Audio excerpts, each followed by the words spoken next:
사람은 악인을 따르지 않네. 복 있는 사람은 죄인의 길에 서지 않네.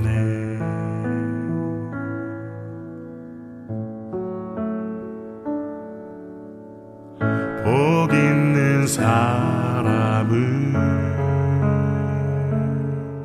오만한 자리에 앉지 않고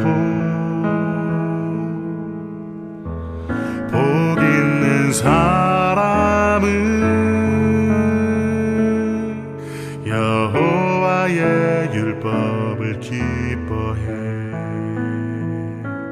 그는 시냇가에 심은 나무가 시절을 쫓아 열매를 맺으며 그 잎사귀가 마르지 않네. 그가 하는 모든 일이 다 형통하리로다.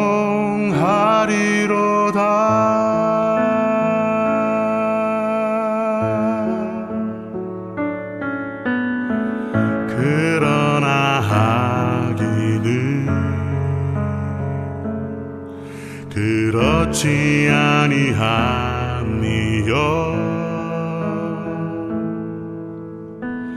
그러나 악인은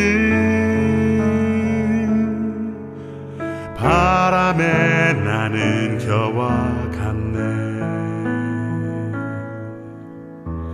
그러나 악인은 심판을 견디지 못하며 그러나 악인은 의인의 모임에 들지 못해. 그는 시냇가에 심은 나무가 시절을 쫓아 열매를 맺으며 그 잎사귀가 마르지 않네. 그가 하는 모든 일이 다 형통하리로다. 그는 시냇가에 심은 나무가 시절을 쫓아 열매를 맺으며 그 잎사귀가 마르지 않네. 그가 하는 모든 일이 다 형통하리로다.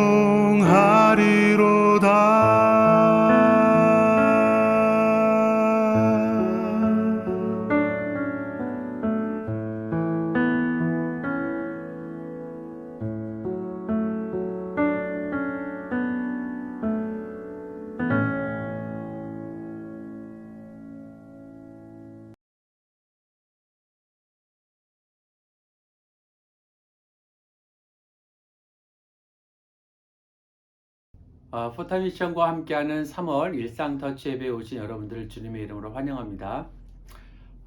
본격적인 봄을 알리는 3월이 시작됐습니다.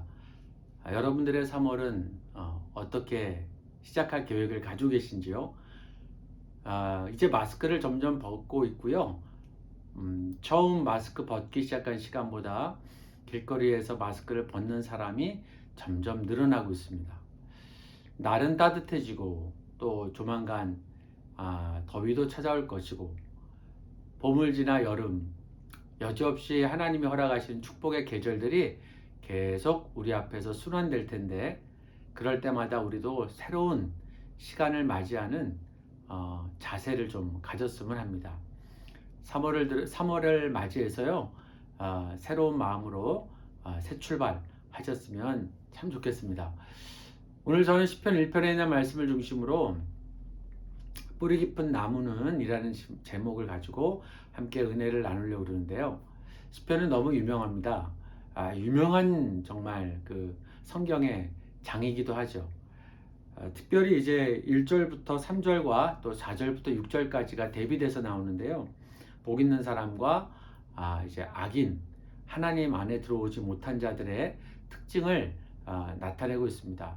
오늘 제가 본문은 1장 3절 한 절을 가지고 얘기하지만 시편 1편의 이 짧은 구절 속에 3절과 4절을 통해서 하나님 앞에 복을 받는 자와 복이 없는 자는 확연한 차이를 가지고 있습니다. 3절에 시냇가에 심은 나무가 시절을 쫓아 과실을 맺으며 그 잎사귀가 마르지 아니함 같고 그의 모든 일이 다 형통하다. 시냇가에 심은 나무라고 표현되어 있고요. 복 있는 사람은 그 다음에 악인은 뭐라고 그러냐면 바람에 나는 겨와 같다라고 표현하고 있습니다. 바람에 날아가는 겨. 어쩌면 처음 출발은 다 누군가 심어서 출발했겠죠. 그런데 시냇가에 심은 나무는 주변에 물이 풍성한 곳에서 물가로 뿌리를 깊게 내려서 나무도 잘 자라고 이파리도 잘 맺히고 꽃도 잘 나고 더불어 열매도 잘 맺히는 과실수가 돼서 1년 내내 많은 사람에게 유익을 주는 나무임을 볼 수 있습니다. 복 있는 자는 마치 그와 같다라는 거죠. 그렇지 아니하는 악인은 바람에 나는 겨와 같다. 뿌리는 찾아볼 수도 없고 뿌리가 없으니 지탱할 만한 가지는 더더욱 없고 그냥 한번 만들어졌다가 임무를 다하면 날아가 버리고 존재 자체 기억할 수 없는 그런 존재가 바로 악인과 같다 하는 겁니다. 하나님의 사람들은 이런 악인을 사실 아무리 그들이 잘 사는 것 같고 힘이 센 것 같고 약한 자를 괴롭히는 것 같아도 악인은 하나님 앞에서요 바람에 나는 겨와 같다라는 것을 오늘 시편이 보여주고 있습니다. 신앙생활을 하다 보니까 예전에 많은 분들이 너의 신앙의 근본적인 뿌리가 어디냐라는 질문을 저한테 하신 분이 계셨어요.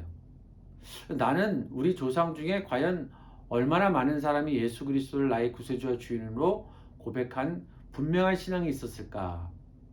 저희 아버지 쪽에 이렇게 올라가 보니까요. 아버지는 북한에서 피난 내려오시고 한 7년 전에 이제 이미 천국을 가셨는데요. 평생 예수 그리스도를 믿다가 가셨습니다. 그리고 피난 내려오기 전에도 북한에서 청소년기를 지내실 때도 아주 좋은 교회를 다니셨고 어렸을 때부터 신앙생활을 하셨던 분이에요. 어쩌면 우리 아버지의 어머니 아버지, 저의 친할아버지 친할머니 얼굴은 못 뵀지만 또 그 위에 누군가가 지금의 저를 위해서 기도한 사람이 있지 않았을까. 물론 저라는 사람은 모르지만 우리 아버지를 위해서 기도했던 사람이 아버지를 통한 또 다른 다음 세대를 위해서 기도한 사람이 분명히 있지 않았었을까 하고 내 신앙의 근본에 대해서 생각해 본 적이 있었습니다. 여러분들의 신앙의 근원은 어디이십니까? 제가 이런 질문을 하면요, 저처럼 이렇게 믿음의 족보, 나를 전도한 사람, 이런 사람들을 찾기 마련이에요. 근데 한번 찾아서 쭉 올라가 보십시오. 누가복음처럼, 마태복음처럼. 근데 누가복음은 족보가 마태복음과 달리 이제 밑에서부터 쭉 올라가서 마지막에 하나님을 찾게 되는데, 마태복음은 이제 예수 그리스도의 족보로부터 내려가죠. 누가복음처럼 우리가 그런 역방향으로 이렇게 계속 올라가다 보면 결국 우리도 우리의 근원, 우리의 뿌리는 예수 그리스도라는 것을 알게 될 겁니다. 성경은 우리들이 어디로부터 출발했는지를 정확하게 알려주고 시작하는 답을 가진 책입니다. 수많은 사유하는 철학자들은 아직 인간의 존재와 어디로 가는지를 계속해서 사유하고 있는 생각에 머물고 있는 아주 큰 차이를 가지고 있죠. 저와 여러분이 믿는 우리 주 예수 그리스도는 우리의 근원이요 뿌리가 되는 분이십니다. 여러분, 시냇가에 심은 나무가 뿌리를 물가에 두지 않았다면 절대로 과실을 맺을 수가 없죠. 살아남을 수가 없습니다. 시편 1편에서 말하는 복 있는 사람은 다른 게 아닙니다. 우리들이 잘 사는 재정의 상황을 보고 복을 있다고 평가하지 않아요. 우리들의 건강함을 보고 그 사람이 잘 산다는 평가를 하지 않습니다. 성경은 우리의 뿌리가 누구에게 어디에 있느냐로부터 우리들이 복이 정해진다는 걸 분명히 알고 있어요. 알려주고 있습니다. 여러분, 골로새서 2장 6절과 7절에 보시면요. 골로새서 2장 6절 7절에 보면, 그러므로 너희가 그리스도 예수를 주로 받았으니 그 안에서 행하되 그 안에 뿌리를 박으며 세움을 받아 교훈을 받은 대로 믿음에 굳게 서서 감사함을 넘치게 하라. 골로새 교회는요, 주변의 철학자들과 또 혼합주의, 영지주의, 이 수많은 사조들에 의해서, 이단들에 의해서 공격을 받았던 교회입니다. 근데 이 골로새 교회는 사도 바울이 골로새에 있는 에바브로에게 편지를 보내고 그를 통해서 주변에 있는 가정교회들과 성도들과 함께 이 편지를 읽도록 했던 회람서실입니다. 근데 놀라운 것은요, 골로새 교회를 사도 바울이 지나친 적은 있지만 직접 개척하지 않았습니다. 그가 양육했던 에바브로를 통해서 골로새 교회가 이제 개척이 된 거죠. 그 골로새 교회 이야기를 듣고 골로새서를 통해 우리 주 예수 그리스도, 이 수많은 사조들, 쓸데없는 혼합된 혼합주의들, 영지주의로 인한 이단의 공격들, 이런 것들로부터 조금씩 흔들리고 있는 사람들에게 너의 뿌리를 지금 예수 그리스도 안에 분명히 두라 라고 하는 말씀을 반복하고 강조하면서 우리의 근원이 어디인지를 다시 한번 생각하게 하고 있습니다. 여러분, 복잡할 게 사실 전혀 없습니다. 하나님은요, 언제 어디서든지 특별한 경우에 물이 있는 곳에서 하나님의 사람들을 만나주신 흔적들이 있어요. 엘리야가 아합 왕 때 그 가뭄을 해결하고 그 가뭄 시절에 하나님이 그를 잠시 피난처로 해주셨던 곳이 그리시네가입니다. 그 다음에 포로로 끌려가서 다음 날이면 바벨론 왕의 왕궁을 지어야 되는 에스겔과 포로들이 있었던 곳도 그발 강가였습니다. 페르시아의 아주 최고 정치 지도자에까지 갔었던 다니엘에게 하나님이 앞으로 일어날 시대적인 환상을 보여줬던 그 장소도 히데겔 강가였습니다. 이 모든 것의 공통점은요, 물이 있는 곳이에요. 그리고 그곳에서 하나님이 그들을 만나주시고 인도해 주셨습니다.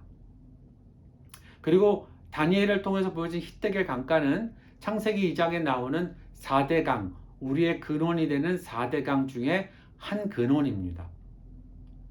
이 모든 것들은 무엇을 말할까요? 성경에 나와 있는 창세기부터 시작하는 근원을 알려주는 물과 함께 시작되는 이런 근원들은 우리 주 예수 그리스도 그분 안에서, 그 말씀 안에서 우리의 모든 그 배에서 생수가 넘쳐나리라고 말씀해 주신 예수 그리스도의 말씀과 그분 안에서 우리가 있게 되면 우리도 하나님의 세심하고 철저한 인도하심을 늘 받고 살 수 있다라는 겁니다. 바로 그게 뿌리가 깊은 나무가 복을 받을 수밖에 없는 우리들의 위치라는 거죠. 뭘 하려고 하는 것보다요, 우리는 늘 하나님과 동행하고 예수 안에 뿌리를 두고 있는 것을 확인하는 것이 더 빠릅니다. 발버둥 쳐봐야 내가 내려놓을 힘도 없고 내가 내려놓을 수 있는 의지도 오래 못 갑니다. 내가 믿고 싶어도 잘 믿겠다고 하는 것도 내 의지를 믿어서는 안 됩니다. 내 지금 신앙의 뿌리의 위치가 잠시 뿌리를 떠나 있는가, 아니면 여전히 그 뿌리에 있는가, 하나님의 말씀, 예수 그리스도의 말씀 안에 내가 제대로 근원을 두고 있는가, 내 발이, 내 인생의 뿌리가 그 예수 그리스도와 함께 정확한 답을 가지고 시작하여 살고 있는가, 마지막 천국 갈 때까지 나는 이 답을 버리지 아니하고 이 진리이신 예수 그리스도의 말씀과 살 것인가, 이런 것들을 오늘 하루 동안에 스스로에게 점검해 보시기를 바랍니다. 많은 일들이 이제 몰려올 것이고 뭐 쌓일 것이고 정말 하루 일상에서 회사나 직장에서 처리해야 될 업무도 엄청 많으실 거예요. 주변 상황에 휘둘리다 보면 우리의 위치를 상실할 때가 참 많습니다. 여러분, 시냇가에 심은 나무가 시절을 쫓아 과실을 맺는 것은 그 뿌리가 바로 물가로 가기 때문입니다. 그 물가에서 받는 뿌리로부터 흡수하는 공급이 결국 그 나무를 살아가게 만드는 거죠. 저와 여러분도 한순간도 우리가 주님 안에 있는 그 뿌리, 주님의 말씀 안에 있는 그 근원을 상실하지 않는다면 우리는 순간순간 우리 주님 안에서 성공적인, 정말 주께서 인정하시는 삶을 살 수 있으리라고 믿습니다. 신앙생활은 복잡한 것이 아닙니다. 주변에 흔들리는 것들이 엄청 많은데요. 그럴 때마다 내 위치를 한번 확인해 보시는 것이 결국 우리가 하나님과 동행하는 길이라고 믿습니다. 3월에 새로운 시작하는 이날, 어제와 같은 날도 아니고요. 작년과 같은 3월이 아닙니다. 오늘은 어제 돌아가신 분이 절대 경험할 수 없는 새로운 시간입니다. 하나님의 인도하심과 통치에 순종하면서 오늘도 우리의 인생이 예수 그리스도 안에 뿌리를 받고 믿음으로 세워지는 귀한 하루가 되고, 이 하루가 3월 한 달을 온전하게 주님 앞에 나아갈 수 있게 하는 귀한 한 날 되시기를 우리 주 예수 그리스도의 이름으로 소원합니다. 그는 시냇가에 심은 나무가 시절을 쫓아